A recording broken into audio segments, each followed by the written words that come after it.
மனைவிக்கு ஜீவனாம்சம் வழங்க தேவையில்லைன்னு சென்னை உயர்நீதிமன்றம் உத்தரவிட்டிருக்கு. சென்னையை சேர்ந்த டாக்டர் தம்பதி தங்களுக்கு விவாகரத்து வேணும்னு குடும்ப நல நீதிமன்றத்தை நாடியிருக்காங்க. இதை விசாரிச்ச நீதிமன்றம் டாக்டர் கணவர் தன்னோட மனைவிக்கு மாதம் 30,000 ஜீவனாம்சம் வழங்கணும்னு நீதிமன்றம் உத்தரவிட்டிருக்கு.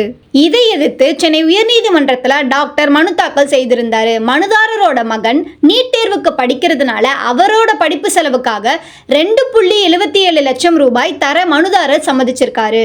அதே நேரம் அவரது மனைவிக்கு அதிக அளவில் அசையா சொத்தும் வருமானமும் இருக்கிறதுனால அவர் ஸ்கேன் சென்டர் நடத்திட்டு இருக்காரு அப்படின்னு மனுதாரர் தரப்புல இருந்து தாக்கல் செய்திருந்தாங்க. அதனால மனுதாரர் தன் மனைவிக்கு ஜீவனாம்சம் தர தேவையில்லை என்று சென்னை உயர்நீதிமன்றம் சென்னை குடும்ப நல நீதிமன்றத்தின் உத்தரவை ரத்து செய்து உத்தரவிட்டது. அதே நேரத்தில் மகனுக்கு ஜீவனாம்சம் வழங்க உத்தரவிட்ட குடும்ப நல நீதிமன்ற உத்தரவில் இந்த நீதிமன்றம் தலையிடவில்லைன்னு குறிப்பிட்டிருக்கு. இது போன்ற சட்ட ரீதியான தகவல்களை தெரிந்து கொள்ள ஐகான் லீகலுடன் இணைந்திருங்கள்.